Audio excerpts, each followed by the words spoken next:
There are fucking levels to this. G, stop, man. Shut the fuck up.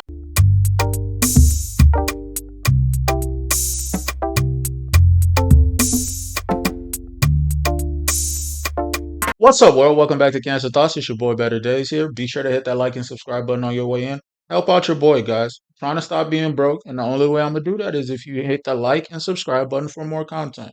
Now, today's topic is gonna be me reacting to a video from Amala Ekunobi. She released a video that came across my feed not too long ago, and I think it's worth getting into. So let's get right into it. Gisele Bündchen, Cindy Crawford, Naomi Campbell, Gigi and Bella Hadid. When you hear these names, are you thinking absolutely beautiful woman or mid?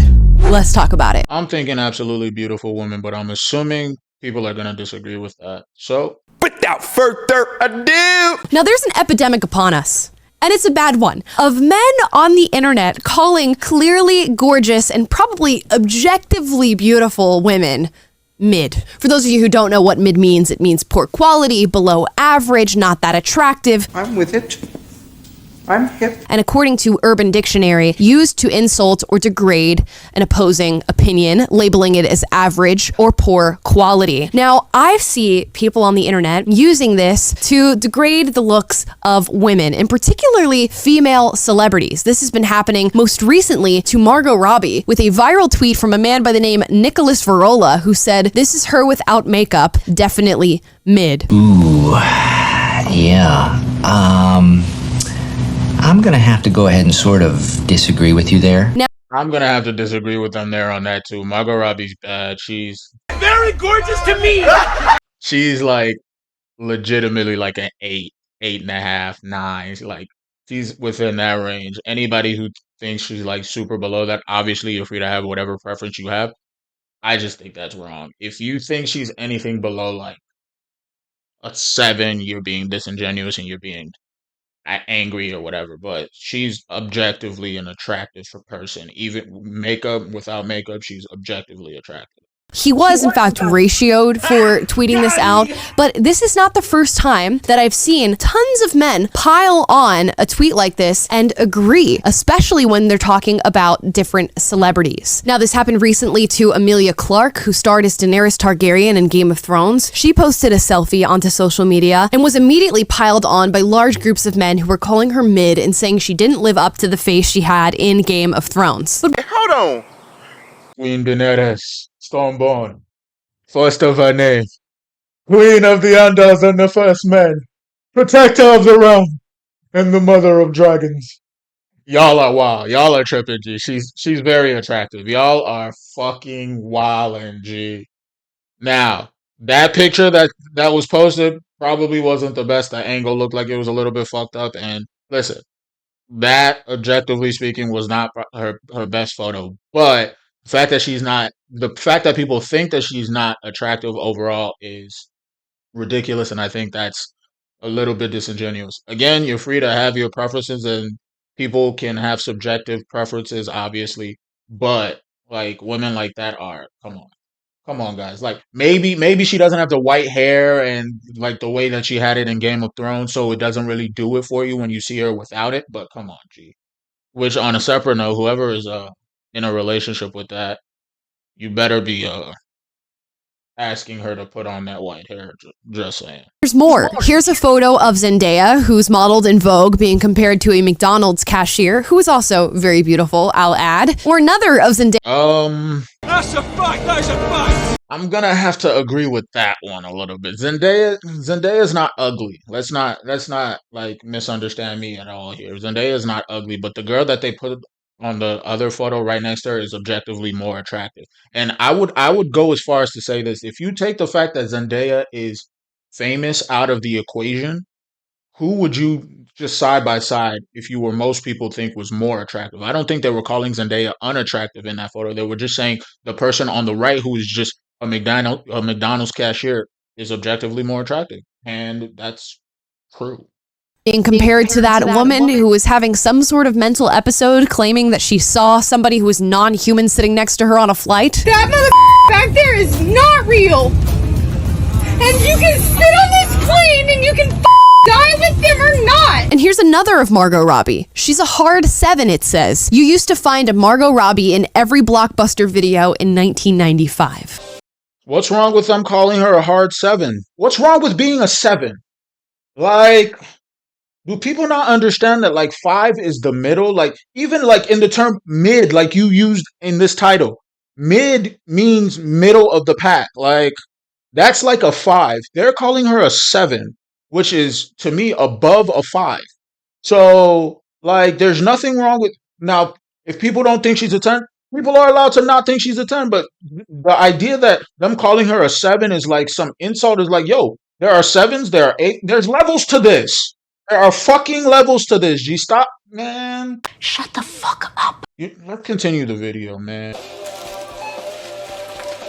And here's another one of Selena Gomez that says she looks different to me. I can't quite put my hands on what it is, but she's mid. Now, I can't help. I'm gonna have to agree with that one. See, I was agreeing with Amala most of this, but I'm gonna have to disagree with this a little bit. Selena Gomez has become a bit more mid. Now, objectively speaking, Selena Gomez is obviously still a good-looking person. But if we compare Selena Gomez now to what Selena Gomez used to be when she was dating Justin Bieber, those are two objectively different people. Now, I hate to be the bearer of bad news here, but those are two objectively different people. I don't mean to, listen, she's obviously, man, you know what? I'm just going to say it. She's gained weight. She's gained a lot more weight than she used to have. And the reality of the situation is that as you gain weight as a woman, people, especially men, are going to look at you differently. Reality is often disappointing. There's nothing wrong with that. It's just the reality of the world that we live in. Think that these are men living in their mother's basements, tweeting this stuff out into the ether because they have nothing else better to do. I don't know how somebody could be so audaciously wrong about their take when it comes to all these different types of women. I also think that it's a problem that's going to be exacerbated in this modern time that we're in because of things like social media and filters and Instagram baddies. And first off, before she continues on that little soliloquy there, who are you to tell men that they are audaciously wrong in what they prefer?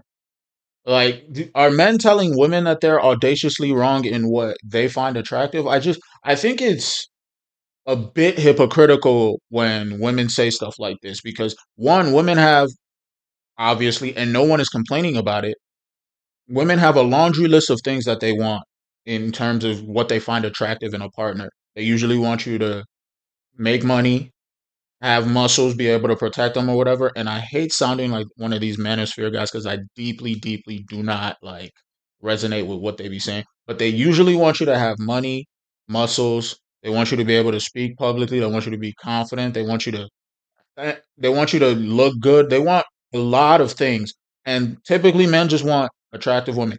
And no one legitimately says anything wrong with women like and having their preferences, but for whatever reason when men decide that they have preferences or they want to voice those preferences, it's like, well, you're vehemently wrong and you're in your mother's basement and you're just one of these guys who can't get. It's like, yo, maybe sure there's some dudes out there who are doing this that are living in their mom's basement, but I'm pretty sure the 60 whatever thousand or whatever likes that were on that like photo that he posted wasn't all of dudes that were living in their mom's basement. And the fact that you go into this shaming language of like, well, you're probably just a guy who's living in your mom's basement, and it's like, come on, attack what they were saying. Don't start attacking them with ad hominem attacks. It's just like it's not worth it, and it takes away from the conversation, in my opinion. Stay on topic. Gal culture, where women are starting to look less and less natural on the internet, and men are starting to take to less natural depictions of womanhood on the internet. Part of me likes to think these men are just trolling, that they don't actually think that these women are mid. Like, you could not possibly look at the face of Margot Robbie, Selena Gomez, Emilia Clarke, and think that they are below average. Or maybe lots of insecure men are creating this epidemic on the internet, for they know deep down in the dark, dank room that is their mother's basement, they will never be able to date somebody who looks like a Margot Robbie. I'm unemployed and I live with my parents. And there we go again. More shaming language. I'm disappointed. I love how I love how she kind of acknowledges like a little bit of the other side, but she puts a lot more veracity and a lot more spirit toward emphasizing the fact that, well, these guys are probably living in their mother's basement in a damp room or like, come on, G. Just talk about the points, disprove them, and keep it moving. You don't have to continue with these ad hominem attacks. They're unwarranted. I'm Victoria. Hi. And that is them lashing out on the internet because they know that is something that they will never be able to expect in their own lives. Or maybe it's reactionary to some of these women that we're seeing on the internet who constantly refer to themselves as tens, as we've seen on the Whatever podcast. Period. 10. I guess a 10. I already said this. I'm a 10. Yeah, I'm a 10. 10. Maybe we've gone so far with self-love culture and blind positive affirmation that men are now reacting in this way, calling objectively beautiful people mid. Or it's just salacious internet culture. You put out something that you know is ridiculous, you post it on Twitter or Instagram or Facebook, and you know that it's gonna get engagement. You know people are gonna disagree, and you know they're gonna have something to say about it. I like that she kind of acknowledges the other part a little bit more there. I still think she doesn't emphasize it as much as what she emphasized earlier with the men. And I do think a part of this is the fact that she's a female and she may be able to identify a little bit more with the female experience than she can the male experience, which is not a problem per se because obviously we live in our own bodies and we only have really our own experiences to draw from. But I do think it's very, very important to say that people are allowed to like what they like, dislike what they dislike. Who are you to be the arbiter of what is and isn't attractive to men? And just like men aren't like entitled to being able to like delegate what's attractive to women. That's just the reality of the game. Like, don't hate the player, hate the game. The game is what it is. Fine line between stupid and clever. Yeah. And lastly, it could be that they truly agree. It could be that Nick Varolas here really thinks that Margot Robbie is definitely mid. And if so, Nick needs to check himself out up here. I'm not listening to you. You're crazy. Now, there's research to suggest that many men feel uncomfortable when it even comes to talking to a woman in person, let alone asking her out on a date. But it feels as though some of these same men are perfectly comfortable hopping on the internet and calling somebody like Margot Robbie mid. And I get it, right? Beauty is aspirational. There's always going to be somebody who is more beautiful on the internet, especially with things like this incessant need to just scroll through and look at different people's faces and compare them to one another. And in that modern reality where you can constantly find somebody who you find more attractive or more beautiful, maybe to you Margot Robbie would be mid. Maybe she does slowly fall down the ladder when we have things like social media and filters and AI to create perfect images of human beings. And when you're constantly inundated with images of perfect human beings and attractive people, maybe it does strike something in us that drives us to call beautiful celebrities mid. They feel untouchable. Maybe we're convinced that they in no way, shape, or form could be harmed by bullying on the internet given their status. But I can almost guarantee you, spending your time engaging in this sort of activity on the internet is not good for you. And it's not good for the people that you are calling mid either. My piece of advice in looking at this epidemic that we're now dealing with online is to maybe unplug for a little bit, get off the internet, and to the men who feel the need to call random celebrities mid on Twitter, go out into the real world and try talking to real women. See how you fare. Just say something to her. Shawty, what that thing do? No. But as always, I want to hear what you guys think. Have you recognized these sorts of tweets and phrases being thrown out on the internet to female celebrities and women of the like? You let me know down below. As always, we encourage healthy debate, so duke it out, but do so respectfully. And please like, subscribe, click the notification bell to be notified every single time I post a video for you guys, which is every single day. Go outside and talk to somebody. All right, that's the end of the video.